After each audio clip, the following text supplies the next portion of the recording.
जबकि आप सल्लल्लाहु अलैहि वसल्लम की हर एक चीज को अल्लाह ने महफूज किया है।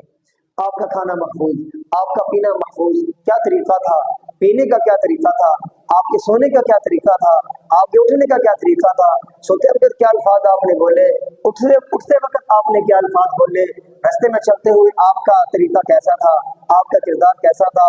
और मामलात के अंदर आपका तरीका कैसा था, आपके अखलाक कैसे थे, बात करते हुए आपका अंदाज कैसा था, लोग आपसे मुलाकात के लिए आते आपका अंदाज कैसा, आपका उनके साथ रवैया कैसा था,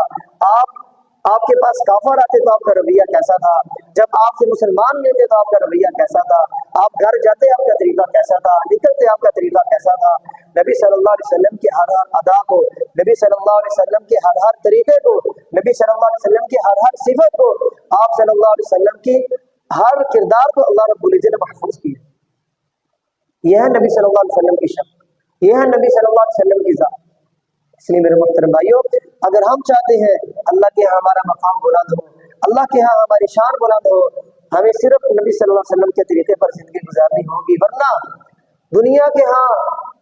दुनिया के एतबार से, दुनिया की शराइत के मुताबिक हम अपना खाने का स्टैंडर्ड बढ़ा ले, पीने का स्टैंडर्ड, लोग 2-4 दिन सलाम तो करेंगे, मेरे मोहतरम भाइयों इसके अंदर कामयाबी नहीं है। कामयाबी अगर अल्लाह ने रखी है तो नबी सल्लल्लाहु अलैहि वसल्लम के तरीके में रखी।